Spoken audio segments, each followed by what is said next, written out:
Seguimos en esta tertulia de este miércoles 8 de septiembre de 2021 con Teresa Herrera, Agustín Iturralde, Karina Novarese y Oscar Sarlo. Bueno, y ya que estábamos hablando tanto de Brasil, metámonos con Brasil también, pero con un tema interno, ¿no? Que tiene mucho que ver con esta situación que mencionaban en el bloque anterior que está viviendo el país norteño. En Brasil, el presidente Jair Bolsonaro redobló ayer sus ataques contra las instituciones y el sistema electoral de ese país en una jornada en que movilizó a sus seguidores de cara a las elecciones de 2022.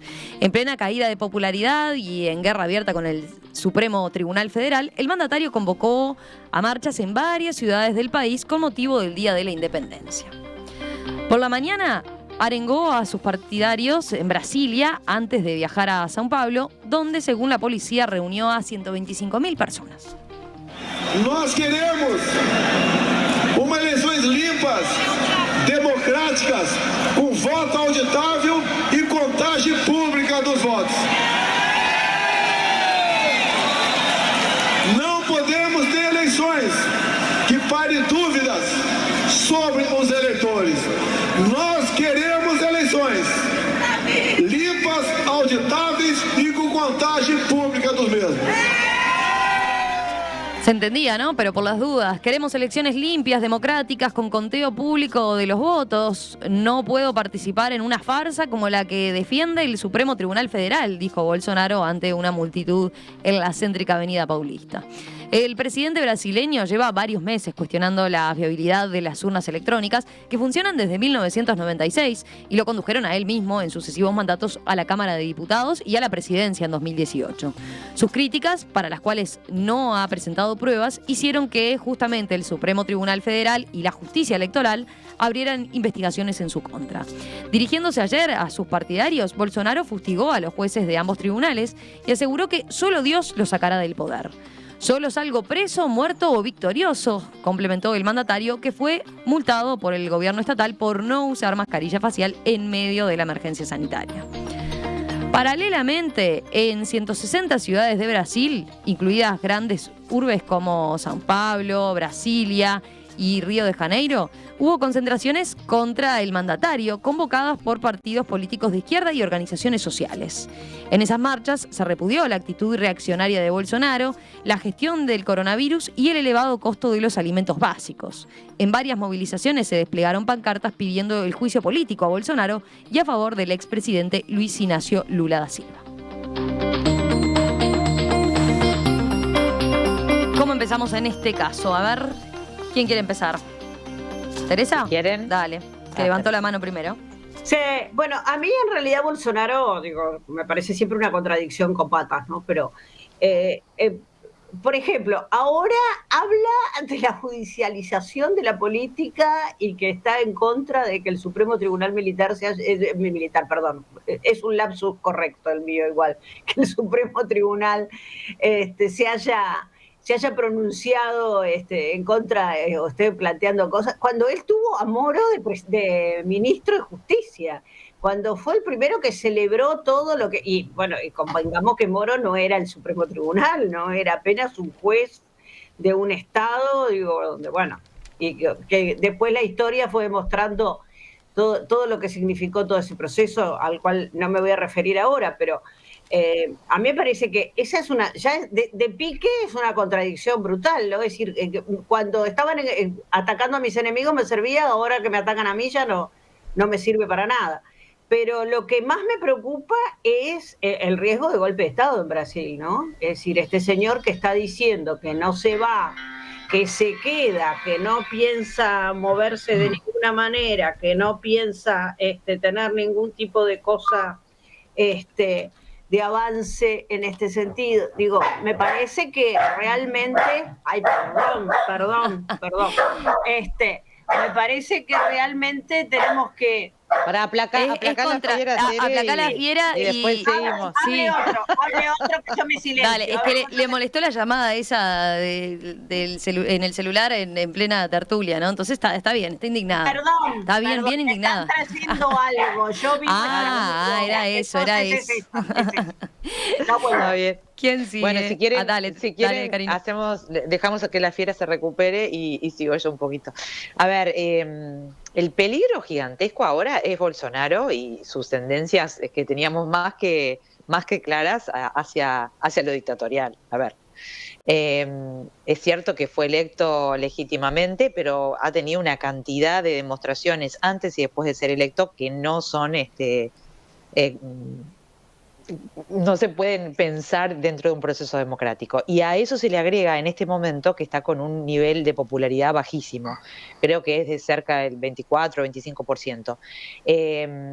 Eso en Brasil es como una condena de muerte para lo que va a pasar. Y encima tenés un periodo de gobierno donde es muy difícil rescatar algo bueno, incluyendo más de 500.000 de muertos por el COVID, inflación, problemas económicos, todo lo que mencionabas al principio, Romina.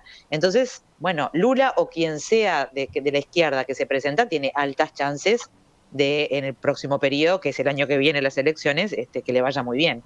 Eso lo sabe Bolsonaro, y toda esa demostración que hizo ayer al mejor estilo populista, trampiano, peronista, digan ustedes qué populista quieren mencionar, y va a tener ahí similitudes con lo que ayer se vio, va en ese sentido. Él está buscando algún tipo de proceso que le permita tirar para adelante las elecciones, buscar algún tipo de chicana política.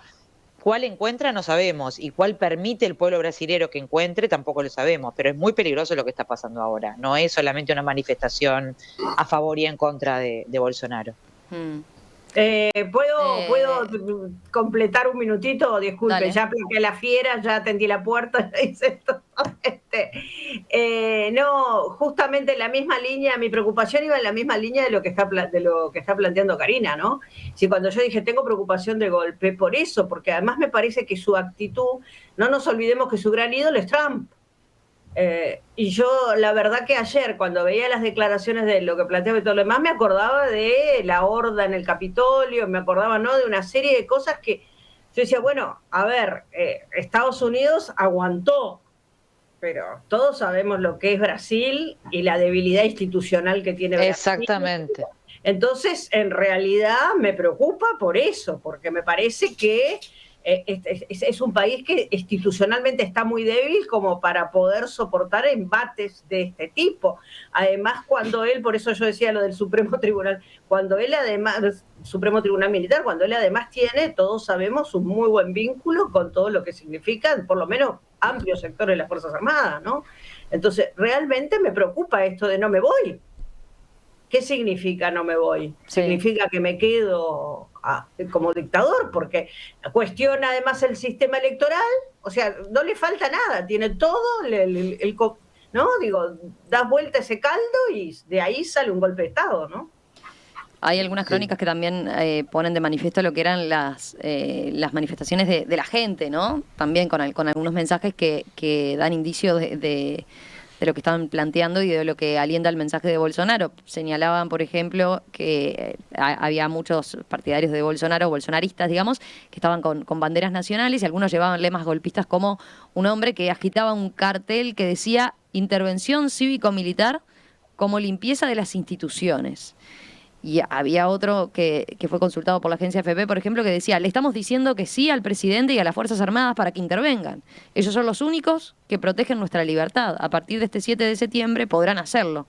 Esto fue lo que le dijo en São Paulo. Claro, eso es lo que no es sorpresa, lamentablemente, en algunos de los, no digo en todo el mundo, pero en muchos de los que hoy, y los que votaron a Bolsonaro, y los que ahora, el núcleo duro que lo sigue apoyando, ¿no? Los que votaron a Bolsonaro era otro momento, otra circunstancia, va más allá de lo que se pueda creer pero a mí me preocupa particularmente lo que decía también Teresa, no sé. Una cosa es Estados Unidos, que ya tuvo igual muchísimos problemas a pesar de la traición democrática que tiene y de las instituciones que tiene, y otra cosa es Brasil, que en los últimos años, no sé, ¿cuántos presidentes llegaron al final de sus periodos? Muy pocos.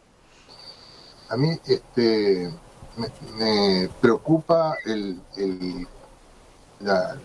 la combinación de debilidades que está presentando el proceso brasileño, porque Karina hacía alusión a antecedentes populistas. Este es un caso de populismo de derecha, no cabe duda, pero tengamos en cuenta que tanto en el peronismo tradicional como en algunas versiones como la venezolana, no cabía duda que tienen un alto respaldo popular, lo cual hace más difícil ver los riesgos del populismo, ¿no? Pero en el caso de Bolsonaro se da de una el desprecio por las instituciones, el desprecio por el derecho, el desprecio por el sistema electoral, el rechazo al Poder Judicial y además la baja de apoyo en la opinión pública. No olvidemos que prometió reunir 2 millones de personas en la manifestación de Brasilia y no llegó a 200.000, según todos los observadores. Quiere decir que esta es una mezcla explosiva realmente, que uno tiene que pensar que, bueno, cuáles son las reacciones que se pueden ver, quién le puede poner el cascabel al gato. Acá, si miramos las declaraciones, ya estamos en etapa de golpe de Estado. Es decir, cuando un poder ejecutivo dice no me someto a nadie, a ninguna autoridad legítima, sino ni a las elecciones, o sea, ni al poder de la ciudadanía en acto electoral, ni al Poder Judicial, y dice me someto solamente a Dios, bueno, está dando vuelta totalmente las bases, intentando dar vuelta las bases de legitimación de una república. En eso ya estaríamos técnicamente digamos, conceptualmente estaríamos en un golpe de Estado. No podemos decir que esto sea así porque todavía no hemos visto la reacción de las instituciones. Y la reacción de las instituciones en Brasil se llama, esto funciona muy distinto que en nuestro país, se llama la conformación de un conglomerado de opiniones que se van alineando de a poco. Una de las que ha tenido un proceso más significativo en casi todos los procesos de impeachment, o sea, de separación del presidente del ejercicio, ha sido la actitud de la Orden dos Abogados, ¿sí? El Colegio de Abogados de Brasil, que es muy poderoso como expresión de la ciudadanía. Ha estado liderando muchos de los procesos de impeachment en Brasil. En el actual proceso, la Orden de los Abogados tuvo una reunión, por eso lo digo como un indicador interesante. Tuvieron una reunión del Consejo Federal, que es el órgano máximo de conducción política de la OAB, donde si bien había un consenso a favor del impeachment, o sea que se daban todas las condiciones, no hubo un acuerdo en promoverlo directamente ya, porque primero había dentro del Consejo Federal, había un grupo que defendía el postergar cualquier medida, no directamente en apoyo a Bolsonaro, sino diciendo que estaban muy cerca de las elecciones y que por lo tanto no valía la pena procesar la separación de Bolsonaro ahora. Sin embargo, el presidente de la OAB ya ha dicho que está requete dadas las condiciones para separarlo del cargo inmediatamente, y esto termina en una decisión de la Cámara de Diputados. Yo no tengo en este momento el cómputo de cómo pueden estar los apoyos, pero eso va a ir girando a partir de esta lucha por la imagen pública y por la opinión pública. Yo creo que si sigue en la línea actual, no cabe duda que el anti-bolsonarismo puede imponerse y la Cámara de Diputados podría llegar a separarlo, como ya lo hizo con Dilma Rousseff en el periodo anterior, donde la separó por 180 días para procesar el impeachment. Es significativo que a todas estas adversidades institucionales, Bolsonaro tiene un distanciamiento en este momento con el vicepresidente, que es militar, retirado, pero es militar, y entonces parecería que una posible salida es que sectores que en otro momento apoyaron a Bolsonaro estén interesados inclusive que salga del medio, ¿no? Y eso, en fin, lleva a que estamos en un momento de gran inestabilidad en una potencia como Brasil, ¿no? Esto es realmente escandaloso para Creo, comparto lo central de todo lo que dijeron, ¿no? Creo que es muy... Tenés el micrófono abierto ahí en el... Es muy preocupante todo lo que se está viendo desde Brasil, y claramente lo de ayer representa una amenaza directa a las bases mismas de la democracia, que es el Estado de Derecho, ¿no? A veces creemos que la democracia es sobre que gobiernan las mayorías. Eso es una parte chiquita o una parte importante, pero no la central. La democracia es, además de que las mayorías se encuentren formas institucionales de dirigir, que haya equilibrio y separación de poderes, respeto a las minorías. Bueno, y ayer vimos un show lamentable de amenazas a los otros poderes, a la institucionalidad. Yo la verdad veo, no puedo, la comparación con Venezuela para mí es muy gráfica en este caso. Un presidente que llega por vías democráticas, pero que tiene evidentes rasgos totalitarios, que tiene evidentes antecedentes y rasgos totalitarios, y que obviamente cuando se le ven las patas a la sota, cuando empiecen a perder popularidad. Ojo que Bolsonaro, las encuestas le dan 25% todavía. Ese es el problema, es que claramente tiene un respaldo para perder las elecciones, pero tiene un respaldo que le permite hacer cosas, tiene una base social que todavía lo soporta y le permite estar parado en la cancha. No es un presidente de un 3, 4, 5% que está arruinado. No, con un 25% el tipo tiene una base social. Y desde ahí él empieza a amenazar la institucionalidad. Y hay que ver qué pasa, ¿no? Y ahí me parece que lo que decía Teresa es bien interesante. ¿Qué capacidad tiene la institucionalidad brasilera de soportar esto? Yo alguna vez escribí que me parecía muy en línea con lo que decían Karina y Teresa. En Estados Unidos creo que la democracia estadounidense, lejos de quedar mal parada con Trump, para mí quedó bien parada con Trump. Fue capaz de soportar un bufón como Trump, amenazando la democracia, las institucionalidades, y cuando la Suprema Corte decía algo que no era, se terminó. Trump podía gritar todo lo que quiera, no se tenía que ir igual, las elecciones se laudaron igual. Bueno, ¿qué capacidad tiene si la institucionalidad brasileña está, probablemente esté en el medio de la venezolana y la estadounidense, está más cerca de la venezolana, donde cuando pasó algo así, cuando el gobierno venezolano, Maduro, empezó a perder popularidad a dos manos, ¿qué hizo Maduro? Creó una constituyente, que era una nueva asamblea que sustituía al Parlamento y que se elegía de una forma absolutamente perversa para beneficiarse electoralmente y tener una mayoría que ya no tenía, y esa constituyente, liderada por el más reaccionario de sus lugartenientes, reinventó el Estado y anuló el Parlamento, y desde ahí hicieron un salto hacia adelante. Vive una dictadura y como es la venezolana. O si la institucionalidad puede con Bolsonaro, gritará, pero al final el Congreso, la Suprema Corte y el resto de las instituciones principales logran poner en caja al gobernante. Agustín, si me permiten, dos anotaciones.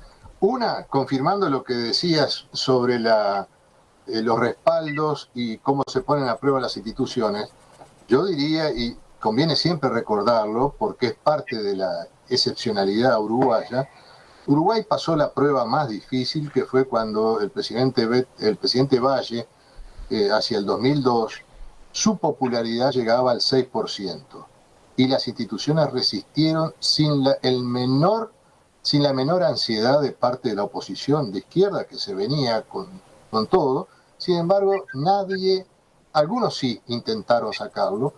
Eso está escrito, en algunos libros se cuenta todos los meandros de esas negociaciones, pero digamos que la institucionalidad en general resistió. Esta prueba no la ha pasado ningún país en América Latina, y no sé, en otros lados. Así que eso hay que tenerlo muy claro.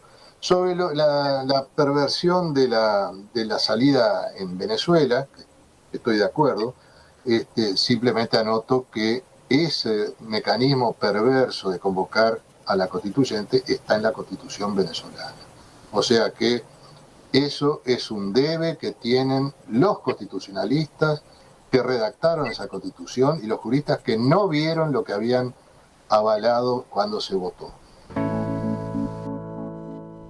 Agustín, ¿te quedó un comentario? Un apunte corto sobre que capaz que lo estamos dando un poco por muerto de antemano políticamente a Bolsonaro. El año pasado Bolsonaro tuvo un pico de popularidad en la pandemia, vinculado a la política absolutamente irresponsable en temas sanitarios, pero también vinculado a una política expansiva de gasto. O sea, Bolsonaro, el gobierno de Bolsonaro dio unas transferencias a la población vulnerable que tocó, no sé, a 80 millones de personas y que le llevó la popularidad de Bolsonaro a un pico y que cuando se empezaron a cortar empezó a derrumbarse. La salida de Lula, la entrada de Lula a la cena, obviamente golpeó. ¿A qué voy con esto? La política brasilera es muchísimo más volátil que la nuestra y bueno, probablemente qué pasa con la economía, qué pasa con la capacidad de volver a aumentar el gasto público, pueda tener alguna vuelta de tuerca de acá a 6 meses que no estamos viendo. Hoy parece muy difícil, pero bueno, tenemos simplemente una carta de incertidumbre sobre lo impredecible que suele ser la política brasilera.